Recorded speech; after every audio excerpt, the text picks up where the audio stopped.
And we are live with Dr. شهاب الدين الهواري. ازيك يا دكتور، عامل ايه؟ ازيك انت عامله ايه يا حنان؟ لينا الدكتور وحش. الدكتور المؤلف. يعني الدكتور المؤلف الأوثر. ربنا يكرمك. يعني معرض الكتاب حضرتك منزل فيه الكتاب بتاعك آخر إصدارات اللي هي على بصيرة. مم. فالنهارده هندردش مع بعض كده على فكرة إيه الدافع اللي خلاك تكتب الكتاب، والكتاب مضمونه ايه، وهتعلم منه ايه لو قريت. اوكي. مبدئيا كتاب على بصيره مختلف عن قرب. يعني عن قرب كان مكتوب لفئه الشباب اللي هم مهتمين يقروا وحابين حاجه تحفزهم على القرايه. فكان عباره عن مقالات، وكل مقال بيخاطب آه، موضوع معين بشكل بسيط وعلمي في نفس الوقت. كتاب على بصيرة مختلف، لأنه الكتاب لوحمة واحدة مش مقالات، والكتاب بيطرح مفاهيم شوية عميقة. وأنا لما كتبت الكتاب كنت ما بين إن أنا أكتب عن الإنسان. يعني كتاب على بصيرة هو الخطوة الأولانية لمشروع للكلام عن نموذج للبنية النفسية.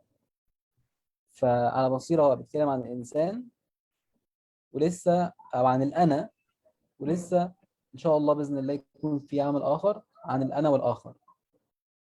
ده كتاب تاني، بس على بصيرة هو الأنا، عن يعني الأنا تطوير بتاع يعني تنمية الأنا، فهم الأنا، اختيارات الأنا، أنا مين، صح؟ يعني مفهوم أنا مين، اتجاهي إيه بالظبط. في الحياة.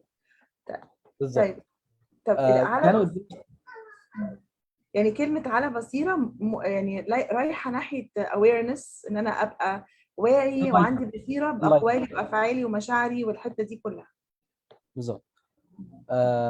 كان قدامي اختيارات إني كل ما أعرفه عن البنية النفسية أحطه، ومشيت شوية في الاتجاه ده. كتبت أول درافت كانت عن كده بالفعل، وبعدين مع المراجعات مع الفريق اللي انا جزء منه شلت تقريبا تلت الكتاب او تلت الدرافت الاولانيه، وقررت انها تكون مدرسه واحده، آه. بنيه متناغمه واحده. ولاني كنت مهتم اقدم محتوى بيعرض البنيه النفسيه، يتضمن التكوين الروحي، فكان النموذج اليونجي او اليونجيان برسبكتيف او اليونجيان موديل هو النموذج المختار بالنسبه لي، لانه هو النموذج النفسي اللي بيستدمج البنيه الروحيه كمكون. وانا الصراحه رافض فكره اختراع العجله. اختراع يعني العجلة. اعاده اختراع العجله، انه reinventing the wheel. اوكي، تمام، ماشي. انه حاجه بالفعل. يعني علم النفس علم مبني على حاجتين في الاساس: على الملاحظه والاستقراء، ثم على التجريب، علم النفس السلوكي التجريبي. فإني أستبعد كل الخبرات البشرية اللي اتحطت في علم النفس عشان أطلع نموذج جديد، أنا مش بستسيغ الفكرة، وشايف إنه نقد المطروح بالفعل وتلقيحه أو البناء عليه هو نموذج أفضل، أو هيبني نموذج أفضل. من هنا جه على بصيرة انه يبني على النموذج اليونجي ويطور منه نموذج يمكن ان يتحدث باسم الانسان العربي المسلم او المسيحي، يحمل الجزء الروحاني العربي وداخل التكوين النفسي. طيب يعني انا لما هقراه بدايه قراءتي ايه دي؟ تنصحني بايه قبل ما اقراه؟ طيب مبدئيا الدار لما قالت لي اكتب بريف آه. الناس تقولوا الناس اللي واقفين في الدار تقولوا اللي داخل يشتري من الدار عشان تعرفوا على الكتاب. فقلت لهم ممكن ده يتعمل مع عن قرب، اه.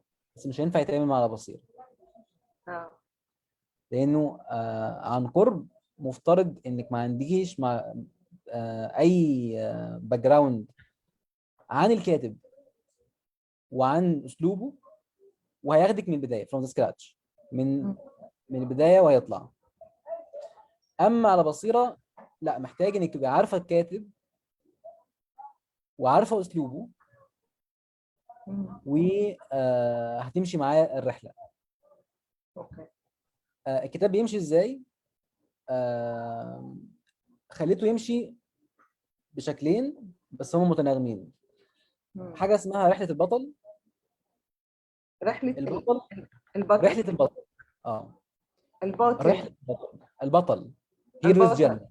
اوكي. اه hero's journey. اوكي تمام. واللي حطها واحد اسمه جوزيف كامبل في كتابه اسمه بطل بألف وجه. اوكي. آه، الرحله بتتكلم على فكره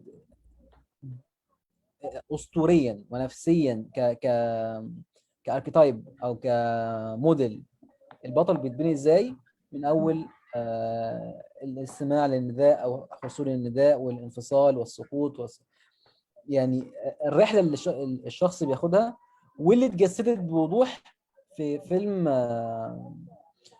لورد اوف ذا رينجز. مم.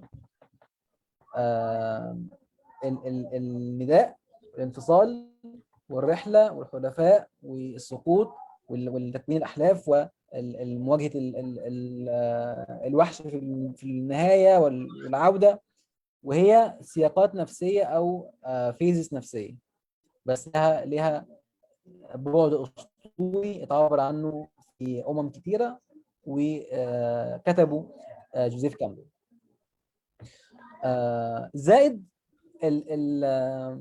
الرحله الانسانيه من التواجد في جنه عدن مم. والسقوط للارض ثم العوده الى الجنه مره ثانيه. فهو بيتكلم عن الجزء الاولاني اسمه على صورة الله، لانه ده نص موجود في الكتاب المقدس، ونص عن النبي صلى الله عليه وسلم: خلق الله ادم على صورته. مم. فاول جزء هو على صورة الله، مم. بيتكلم عن النموذج الانساني في حالته المثلى. وتاني جزء هو السقوط، الاضطراب وايه اللي الشخص بيعدي فيه، وايه اللي الشخص بيختبره في النزول من الشكل المثالي او الشكل النموذجي للوضع اللي هو بيعاني فيه. وبعدين العودة، وهي استعادة الاستقرار واستعادة الاتزان تاني.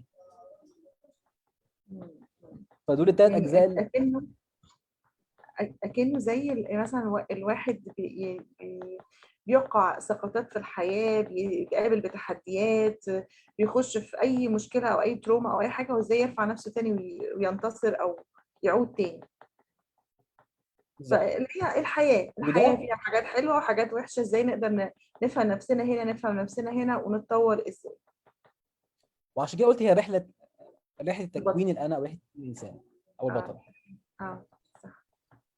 وإن هي رحلة بطولة، إنك تمشي الكتاب أو أساسا رحلة بطولة، وإنك مم. تطبق الكتاب في حياتك رحلة بطولة تانية. مم. وده بيمشي في 4 سياقات متوازية، اللي هي قسمت البنية النفسية أو الظاهرة الإنسانية ليها، وهي البعد النفسي والبعد الذهني مم. والبعد الروحي والبعد الجسدي. روحي وجسدي تمام. إنه نفسي ذهني روحي وجسدي، دول 4 سياقات بيختبروا وضع نموذجي، مم. ووضع السقوط، ووضع إعادة الاتزان أو العودة. مم. هما ال4. يعني في كل واحدة ان هو هسقط نفسيا او هسقط ذهنيا او هسقط جسديا او هسقط روحيا، وازاي اطلع بيهم تاني كل واحدة من الاربعة دول. بالظبط. وان كان البعد الجسدي والبعد الذهني شاورت بس عليه، اه لكن التعمق كله كان في البعد النفسي والبعد الروحي. نفسي والروحي. طيب لو قلنا اكثر حاجه من الاربعه دول، اكثر حاجه سقوط انهي واحده؟ يعني اكثر واحده بتسقط انهي واحده؟ بصي عارفه الخيمه؟ اه اوتاد. وليها اوتاد او مشدوده باربع خيوط. اي. كل خيط لو رخى امم. او شد عشان الباقيين هيقعوا معاه. هيوقع الباقي. صح. صح. عشان كده يعني النبي صلى الله عليه وسلم بيقول نعم المال الصالح مع العبد الصالح. والنبي صلى الله عليه وسلم بيقول انه المثل الشهير الجسم السليم في العقل السليم، والمؤمن القوي خير واحب الى الله المؤمن الضعيف. قوي نفسيا وروحيا وجسديا وذهنيا، مم. لانه كله هيأثر على كله.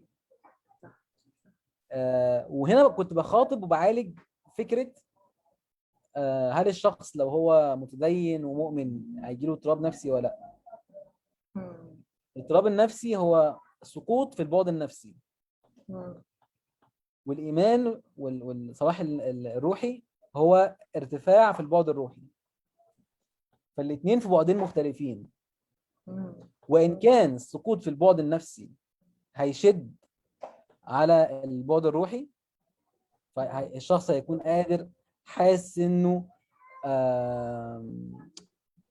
مش عارف يقوم بالعبادات، مش عارف يقوم بالصلوات، مش عارف، مع انه عايز بس مش عارف، ايوه. لانه نفسيا تعبان. او الناحيه الثانيه هتساعد ان الشخص يكون روحيا متزن، فيخلي اضطرابه النفسي مش واقع للاخر. لما يحصل ما يجيبش قاع للاخر، ويقدر يطلع بشكل اسهل، لانه قايم في البعد الروحي. مم. مم. فهي اربع ابعاد او اربع تكوينات او مكونات للبعد للظاهره الانسانيه. مم. الاربعه بيشتغلوا على بعض، الاربعه بيلعبوا على بعض. الشخص لو جسديا تعبان هتلاقيه كله بيسمع. روحيا مم. بالظبط هو مسمع. ذهنيا فكر صورتي عن نفسي، في التفكير عن نفسي افكاري سلبيه لاني حاسس بالعجز، وهكذا في كل بعد اخر. صح. صح. وهي نفس الحديث بتاع الرسول، يعني لو في عضو اشتكى تضاعف له كل الاعضاء بقى بالسهر والحمى. فكلنا منظومه واحده، يعني حته واحده كده، كتله واحده. ما افصلش بقى النفسي عن الروحي عن الجسدي عن الذهني، كله مع بعض تشبيك. فلو حد عنده هموم نفسيه او ضيق فكري عمال، يعني هيأثر على الحاجات التانية كلها. ففكرة الأوتاد والخيمة دي جميلة جدا. الناس عايز تبني الحتة دي كله ممكن يقع، فلازم كله يبقى فيه أوتاد. حتى لو الوتد، في وتد ممكن يكون ضعيف عن التاني، بس اتليست لازم كلهم مهمين جدا. وحاجة وقعت واكون مدرك انه انا محتاج اشتغل على الاربعه. محتاجة اشتغل على أربعة. يعني ما فيش حاجه اسمها مين هيغني عن مين. لازم الأربعة. حد مره اسمها اظن كونيز فايج او كونيز وايج كانت بتقول انه فقط عند اتزان المنظار النفسي يمكنك ان ترى الله. الله. مم. لاني طول ما انا نفسيا مش متزن صح. هدخل لمعرفه الدين ومعرفه الله ومعرفه العلاقه مع الله من داخل النفسيه غير المتزنه. يعني الحتة دي فعلا بتؤكد فكرة عندنا مقاصد الشريعة. أول مقصد في الشريعة حفظ النفس، تاني حفظ المقصد النفس حفظ الدين. فطبعا لو أنا نفسي ضايعة ديني هيضيع معايا، فلازم النفس قبل الدين. فجميل قوي. النفس والدين والمال كلهم موجودين. أي كلهم موجودين. صح. صح. جميل جدا. ف... ده التكوين اللي ماشي في الكتاب، اللي اظن ان انا على قد ما اقدر بذلت فيه مجهود. وحاليا بحاول ان اشوف ايه اللي اتكتب عربي بحيث اني انقح الكتاب في نسخه اللي جايه ان شاء الله. إن شاء هو البعد الله. الروحي. الفاضل. البعد الروحي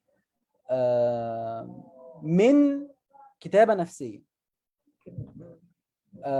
واحد المتخصصين في النقطه دي كان بيقول انه محدش هيعرف يكتب عن البعد الروحي او السايكو سبiritual اسبيكت بتاع الشخص، البعد النفسي الروحي، غير شخص اختبر الاثنين ايوه او عايش الاثنين.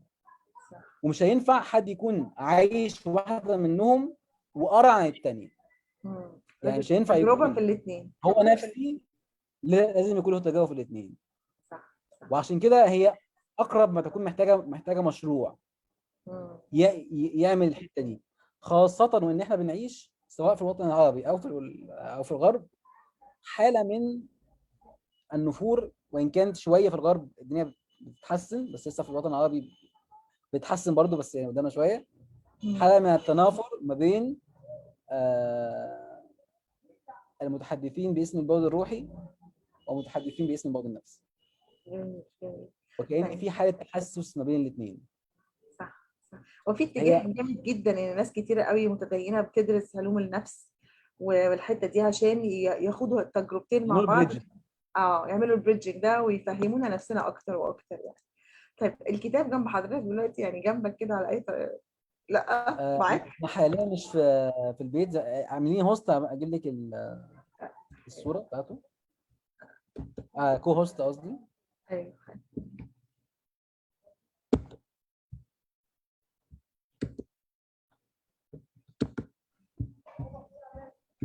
هو موجود في جناح ايه بقى في معرض القاهره؟ وفصيل الكتب هو حاليا نزل في بقيه الفروع بتاعت فصيل الكتب، ومش عصير بس في الكتب. فصيل الكتب يعني. في كذا حته كمان. اوكي.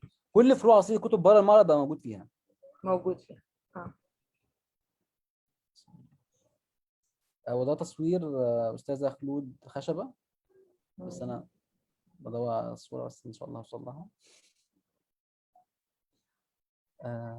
بسم الله. انا عايزه اسالك على رسمه الكتاب، يعني معناها ايه؟ مضمونها ايه؟ ده في حد كده واقف فوق والله الجبل؟ رسمه الكتاب عدت في يعني رحله والله. مم. كان في الاول مش لاقي صوره تعبر قوي عن اللي انا محتاجه، اه لاني الكتاب رمزي. رمز. مم. فلو كنت وصلت اني جبت حاجه مش رمزيه، حاجه حسيه، هتقصر معنى الكتاب على شكل اتحط. مم. فكنت رافض ان يتحط صوره غلاف واضحه. واضحه. وانا قعدت ادور كده، مين اللي فوق الجبل، مين اللي فوق لقيت حد كده ايه. ايوه، مفتاح وجبل، واحد فوق واحد تحت، واحد هيطلع رحله فعلا، رحله تسلق. بالظبط، هي دي فكره رحله البطل. رحله رحله البحر. البطل من السقوط للارتفاع مره ثانيه، مم. جميل. انه يرجع تاني للقمه اللي هو نزل منها. مم. تمام. رسمة جميلة ومعبرة بالفكر بتاعها. بعد ما سمعنا حاجات كده للشرح ومضمون الكتاب، هنيك على الكتاب. وانت يعني رحلتك جميلة في الكتب، من كتاب إلى كتاب. ربنا يفتح عليك دايما يعني. لحد دلوقتي كام كتاب كده في حياتك؟ كنت لسه صغير برضه يا دكتور يعني، عشان ما نحسدكش بس نقول الله أكبر. 4 ترجمه و3 كتابه. 4 ترجمة و3 كتاب، ده جميل جدا. يا رب يعني يفتح عليك أكتر وأكتر ويزيدك علما يعني، وتحسن طبعا اللي هي الفيرجنز بقى اللي تطلع الجديدة، تجدد وتضيف إلى الكتب القديمة وكده. وانا هكون فعلا ممتن جدا لاي حد يقرا الكتاب ويبعت لي نقد ايجابي او سلبي. يعني لو انت شفتي الاهداءات هتلاقي مثلا فوق ال 15 شخص يعني شرفوني ب من مختلف التخصصات، قروا الدرافت النهائيه عشان يدوني ابعاد اكتر. فيدباك أبعاد. بس برضو محتاج انه اسمع تسمع فيدباك الناس، القراء. ايجابي. بالظبط. بالظبط شكرا. القراء. أشكرك جدا لمشاركتك بكتابك. وإن شاء الله معانا كده برضو كذا حد النهاردة برضو عملوا كتب في المعرض السنة دي. وبالتوفيق يا دكتور دايما. وفي لقاءاتنا الأخرى بإذن الله. ان شاء الله. باي باي. بشكرك جدا، مع السلامة ومبروك عليك، ألف مبروك. الله يبارك فيك.